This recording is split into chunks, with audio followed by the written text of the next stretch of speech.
Cambridge Insider Podcast time. Hello, everybody, and welcome to another episode of the Cambridge Insider Podcast. As per usual, my very professional, very seasoned, very experienced podcast host, Meg. How are you? Hi, Stephen. I'm great. How are you doing? I'm also doing well, thank you. I appreciate all the hard work that you do on this podcast in helping me host it, so thank you very much. I feel like it's a good day to be appreciative. In today's always episode, fun to be here. Have here you we been go. watching the Olympics? I haven't. I'm not a big Winter Olympics guy. From a kid that grew up in the dusty plains of Africa, not a lot of snow that side. So Winter Olympics is a little bit lost on me. That's not to say that I don't respect all the athletes and the wonderful things that they do, because I think there's some phenomenal talent there, but not really up my alley. You've been enjoying that? I love it, and I've never even seen some of these events because also I grew up in a place that doesn't have snow, and have spent most of my life in a place that doesn't have snow. But I was fascinated by curling. I'd always heard of that, and I never had seen it. It was absolutely amazing.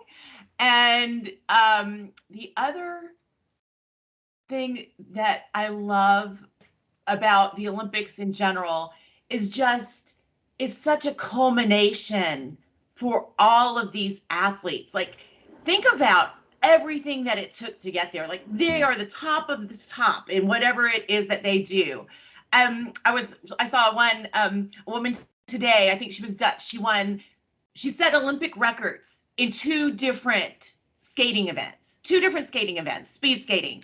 And after the first one, she said she was just so relaxed that she blew the top off the second one. She wasn't even nervous anymore. Like, she just approached it like this training thing. And the only thing that made her nervous was the fact that she wasn't nervous. She was like, uh-oh, am I going to blow this? Because I'm really not stressed. So I just love the mindset that it takes for those people to be in that arena. So that's why I keep watching the Olympics, even if I have no idea what some of their sports are doing.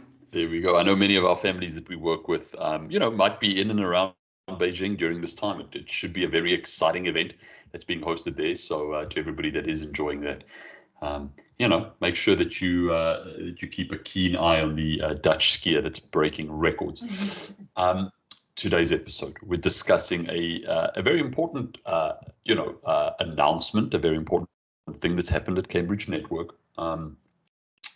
We recently announced a sort of a shift in how we are going to be approaching our business, specifically to open up resources for us to continue doing the wonderful work that we're doing as an international education consulting firm, meaning, helping schools recruit students, helping families and students place well at schools in the United States, and ultimately being able to provide top quality service and support to our students. Now, before we start, I want to preface this by saying a couple things. I think the pandemic as a whole, worldwide in organizations, changed the way in which people view business, changed the way in which people do business, and importantly, open people's eyes to different ways of doing things, yet still being effective. And, we've seen across the world, many people move to remote work. We've seen across the world people, find ways of doing things that no longer require them going into an office. So this is very much in that same vein that,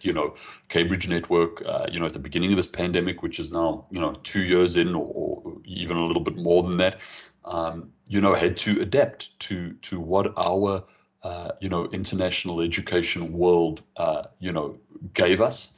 And I think through adapting to that, we were able to come up with a couple of processes and ways of doing things that we found a lot more effective, and we were able to continue supporting our schools and our students. And that's really where this has come from. So the basis of, where Cambridge is moving, and the announcement is that we are going to be moving a lot of our student support to two current teams that many of our school partners already know, meaning our family education advisors, our FEAs, and then our SSA team as well. Now, many schools, many families are involved with both of these teams already.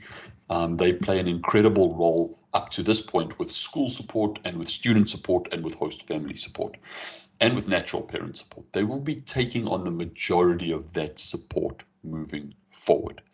So I'm going to stop there just for a second. Meg, you can sort of be my, be my check here. Have I missed out on anything up to this point? As always, Stephen, I think you're doing an amazing job of explaining yourself. I do want to say that although the service delivery has changed somewhat or will change somewhat, it's the most important thing is that all the students are kept incredibly safe, and there's still remaining one-to-one support for both the student and for their families, their natural parents. And in this way, that communication chain keeps evolving and stays open throughout a student's stay with us. So the delivery method is slightly different, but the outcome and the reason and the support behind it remains the same. And I will say that it's a very good point, Meg. And I will say that nothing really has changed from what has been happening the past 2 years during the pandemic. There's been no in-person involvement of any of our team members across the board simply because there's been a pandemic.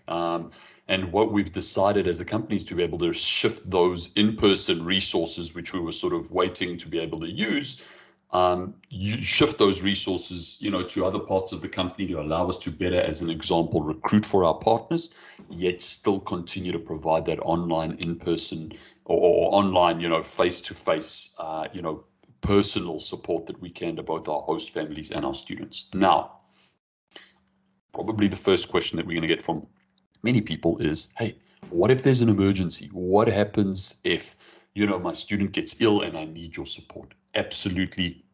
We've catered for, hopefully we don't get a lot of those, situations.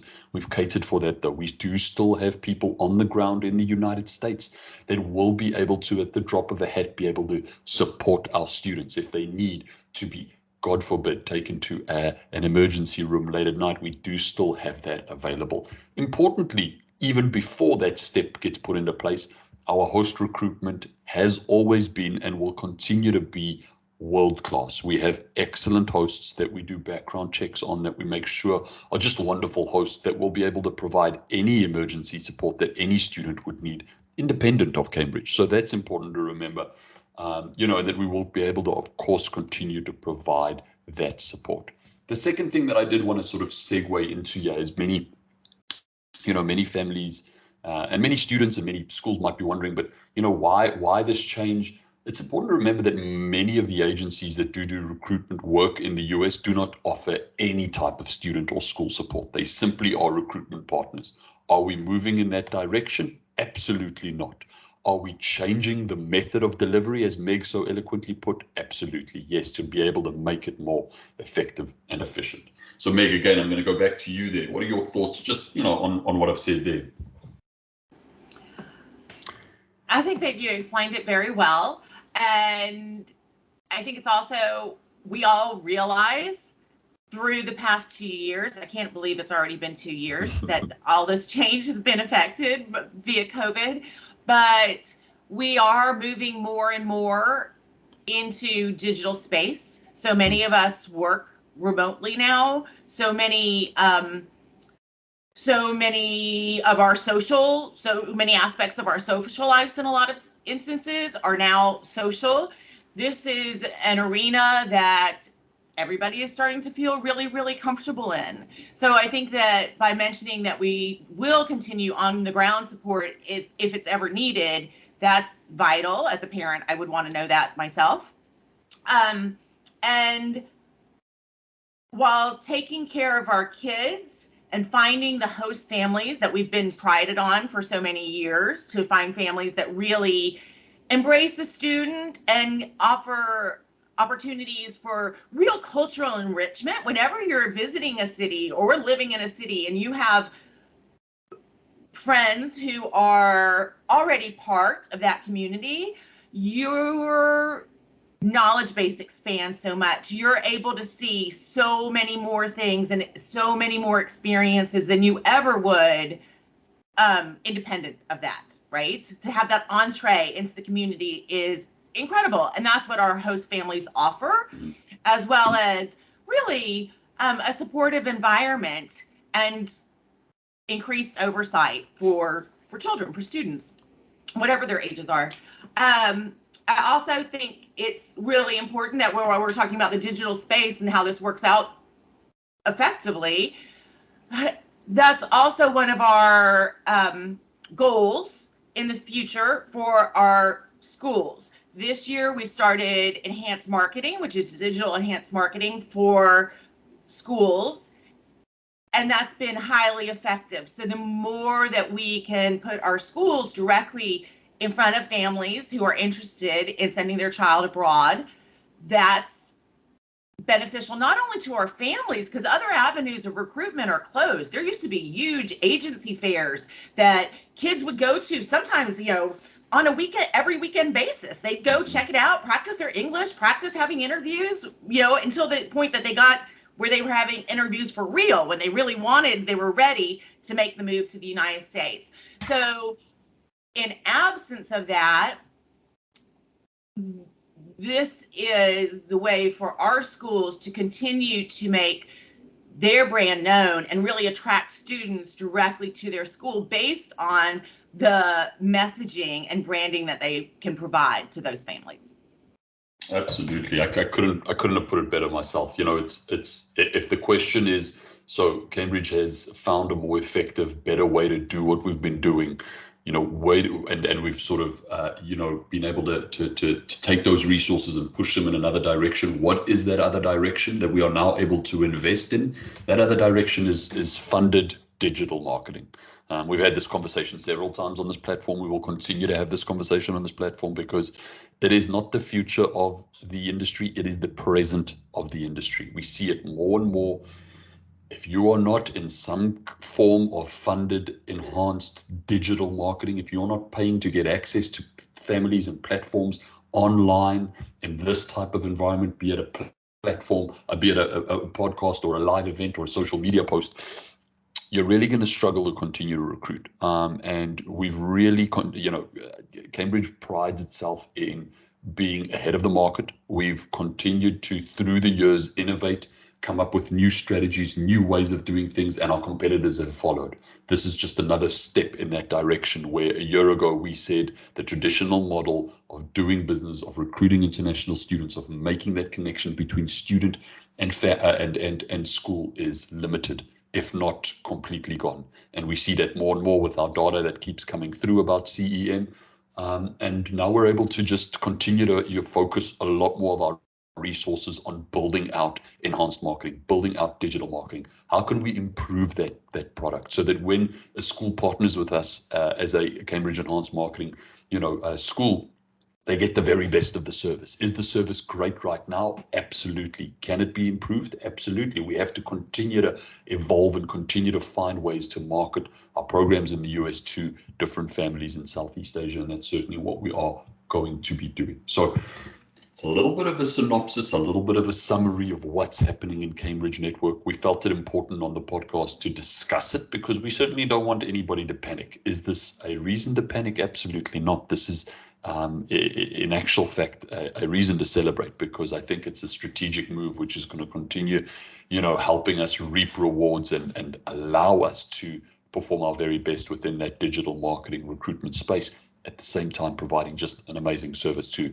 our schools and our families and students. Meg, we've come to the end of this podcast, as we do to so many podcasts before this one. We've come to the end of this one. Any final thoughts from your side that you'd love to share? It's really important to experience and dive into exactly where you are. And where we are is in a very different place than we were 2 years ago. Mm-hmm. And I mean, as an industry. And so in order to be effective and successful within that industry, really embrace change. Mm-hmm. Change is always coming. And in every business, you've got to evolve with that change. For our schools, there's split focus between their everyday domestic populations and their everyday mission, which is why our students want to come there in the first place, because they're so advanced in delivering this educational cultural experience. But also, they're focused on the international market, right? To be able to bring in these students. The way that we do that is very different. The way you support them will remain the same once they're arrived at your school, but to attract those students is changing. And I think it's really important for international education in this country, which had dropped significantly due to COVID, really for schools at every level to recognize that, to say to really review their strategies. How are we going to reach our potential students, to uplift our environment, and then act on that? And this is part of that new direction.